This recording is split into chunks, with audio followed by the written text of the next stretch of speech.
வணக்கம். அன்பார்ந்த குரு ஜோதிடம் நேயர்களுக்கு உங்கள் ஜோதிடர் ஜெயஎம்எஸ் சந்திரமௌலியின் பதிவு. இந்த பதிவில் விருச்சிக லக்னத்திற்கு ஜூன் 8ஆம் தேதியிலிருந்து ஜூன் 30ஆம் தேதி வரை உள்ள 23 நாட்களுக்கான பலன்களை பார்க்க இருக்கிறோம். ஒரு கிரகம் அப்படிங்கிறதுக்கு நம்ம ஒரு திசை நடக்குது அப்படின்னா அது அந்த கிரகம் இருக்கக்கூடிய இடத்த மட்டும் வச்சு பலன் சொல்ற முறையிலிருந்து மாறுபட்டு இந்த 9 கோள்களுமே ஒரு ஒரு நட்சத்திரத்துல தான் பயணம் செய்து அந்த நட்சத்திர அதிபதியினுடைய இருப்பிடத்தை பொறுத்தும் பாவ தொடர்புகளை பொறுத்தும் தான் நமக்கு நிகழ்வுகள் நிகழ்கின்றன என்கின்ற இந்த நட்சத்திர சூத்திர முறை அடிப்படையிலான பாஸ்கரா அஸ்ட்ராலஜி மெத்தடில் தான் நம்ம இந்த பலன்களை எல்லாம் பார்க்குறோம். அந்த வகையில் இதை நீங்கள் பயன்படுத்தி தத்ரூபமாக உங்களுடைய வாழ்க்கையில் நடக்கக்கூடிய நிகழ்வுகளை டேலி பண்ணி பார்த்துக்கலாம். இப்போ விருச்சிக லக்னத்துக்கு பொறுத்த வரைக்கும் சூரியன் 21ஆம் தேதி வரைக்கும், அதாவது 8ஆம் தேதியிலிருந்து 21ஆம் தேதி வரை உள்ள 13 நாட்களுக்கு செவ்வாயினுடைய நட்சத்திரத்துல பயணிக்கிறார். செவ்வாய் 6ஆம் வீட்டில் இருக்கிறார். அப்ப இந்த நாட்கள்ல தொழில் பலப்படும், உத்தியோகம் பலப்படும், பணவரவு நல்லா இருக்கும், அங்கீகாரம் கிடைக்கும், வேலை இல்லாதவங்களுக்கு வேலை கிடைக்கும், புதிய தொழில் பலத்தை மெருகேற்றி டெவலப் பண்ணி கொண்டு போகலாம். அதே நேரத்தில் கொஞ்சம் ஹார்ட் ஒர்க் பண்ணணும். சூரியனும் செவ்வாயும் அரசு கிரகங்கள், நெருப்பு கிரகங்கள், கொஞ்சம் ஃபோர்ஸாக வேலை செய்யக்கூடிய ஒரு அமைப்பு. அதனால் அரசு ஆதிக்கம் பெற்ற நபர்கள், அரசு துறையில் பணியாற்றுபவர்கள் அனைவருக்குமே இது சிறப்பான காலகட்டம். ரியல் எஸ்டேட்டு, கன்ஸ்ட்ரக்ஷன் மற்றும் தளவாடங்கள், அதாவது ஸ்பேர் பார்ட் சம்மந்தப்பட்டது, மருத்துவத்துறை, டென்டல், விவசாயம், கான்ட்ராக்ட் ஒர்க்கு, பெயிண்டிங், கெமிக்கல், இது எல்லாத்திற்குமே இந்த காலகட்டத்தில் சிறப்பாக செயல்படும். இந்த 21ஆம் தேதிக்கு மேலே 30ஆம் தேதி வரைக்கும் 9 நாட்கள். இந்த நாட்களில் பார்க்கும்போது சூரியன், புதன், சுக்கிரன் எல்லாமே ஒரு நாள் முன்ன பின்ன ராகு நட்சத்திரத்துக்கு போகிறாங்க. திருவாதிரை மிதுன ராசியில் நமக்கு 8ஆம் இடத்துல போகிறாங்க. நம்ம லக்னத்திற்கு 8ஆம் இடம் என்பது தடை, தோல்வி, விபத்து, கஷ்ட நஷ்டம், வலி, வேதனை இதையெல்லாம் உருவாக்கக்கூடியது. அந்த இடத்துல இத்தனை கிரகங்கள் போய் பயணித்து அதுவும் ராகுவை போல செயல்படுறாங்க. அந்த ராகுவானவர் நமக்கு 5ஆம் இடத்துல இருக்கிறதுனால ஒரு சேஃப்டி தான். இத்தனை கிரகம் ராகு நட்சத்திரத்துல இருந்து கூட ராகு வலுத்திருந்தாரு அப்படின்னா பாதிப்புகள் அதிகமா இருக்கும். 8ஆம் இடத்துக்கு வீரியம் அதிகம் வந்துடும். ஆனா அப்படி வராம 5ஆம் இடத்துல இருக்கக்கூடிய ராகு நம்மளை கஷ்ட நஷ்டத்துல இருந்து காப்பாத்துறாரு. அகம் சார்ந்து நன்மைகளை செய்கிறாரு.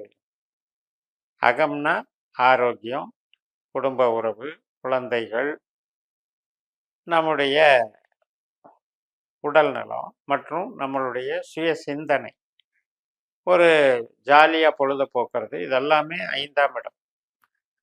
5ஆம் இடம் என்பது பூர்வ புண்ணியம், பொழுதுபோக்கு, ஒரு உற்சாகமாக இருக்கிறது, நிம்மதியாக இருக்கிறது, ஆரோக்கியமாக இருக்கிறது.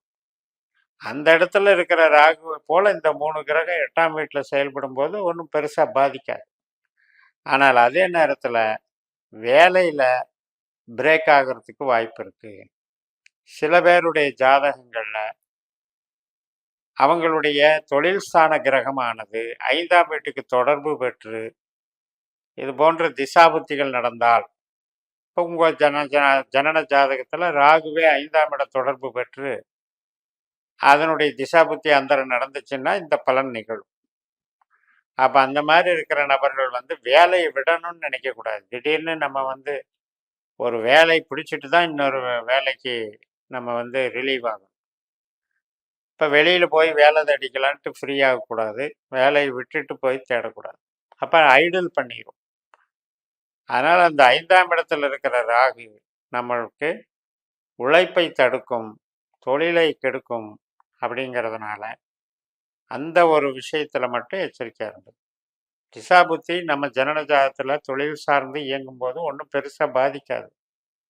அந்த நேரத்துல வேலை இல்லாம இருக்கும். சின்ன சின்ன லைட் ஒர்க் மட்டும் இருக்கும் வேலை பார்க்குற இடத்துல. பட் தொழில் பண்றவங்க அப்படின்னு பார்த்தீங்கன்னா, பிரம்மாண்டமா தொழில் பண்ணிட்டு இருந்து திடீர்னு ஏன் லாக் ஆகுறாங்க? அந்த தொழில மூடிடுறாங்க அப்படின்னா, 5ஆம் இடம் 10ஆம் இடத்துக்கு 5ஆம் இட தொடர்பு ஏற்படும் போதெல்லாம் இந்த மாதிரி நடக்கும். அதனால இப்போ இந்த ராகுனுடைய நட்சத்திரங்கள்ல அகம் சார்ந்து நல்லா இருக்கு. உங்களுக்கு குடும்ப உறவுகள், மற்ற நிகழ்வுகளுக்கெல்லாம் இதை நீங்க நல்லா பயன்படுத்திக்கலாம்.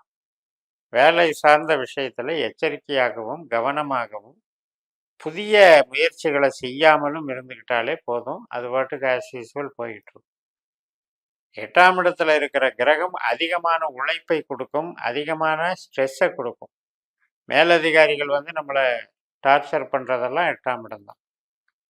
அப்ப கடின உழைப்பு அப்படிங்கிற மாதிரி ஒரு வேலையை 2 வேலை செய்யறது, தாமதமா பலன் கொடுக்கறது, அதிக நேரம் உழைச்சும் நமக்கு கம்மியான பலன் கிடைக்கிறது, இதெல்லாம் 8ஆம் இடம்.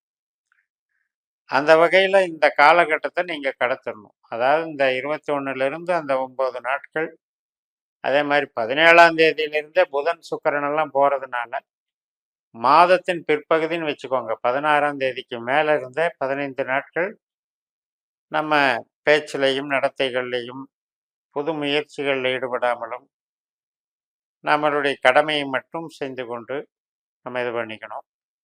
வண்டி வாகன அமைப்புகளில் கவனமாக செயல்படுதல், பேச்சுவார்த்தைகளில் ஈடுபடும் போது, வம்பு வழக்குகளில் ஈடுபடும் போது நம்ம கொஞ்சம் அமைதியாக செயல்படுதல், சகிப்புத்தன்மையோடு செயல்படுதல், இதெல்லாம் பார்த்துக்கிட்டு ஆரோக்கியத்திலே கவனம் செலுத்தணும்.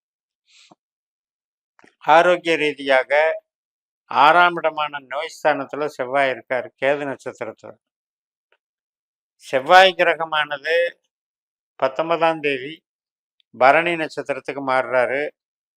அந்த பரணிக்குரிய சுக்கிரனும் 8க்கு போறார்.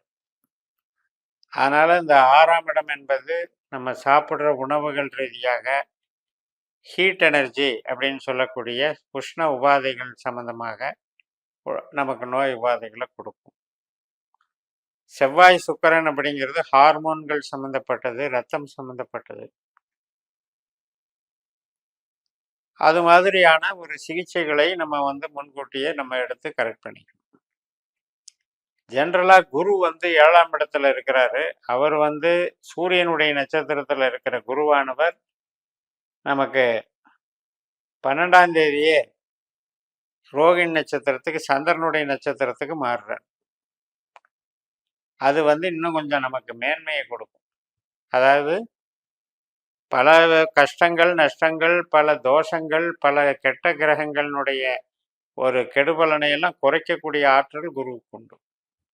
அந்த வகையில் குரு நம்ம லக்னத்தை பார்வை செய்கிறது நமக்கு சிறப்பு என்று கூறி நிறைவு செய்கிறேன்.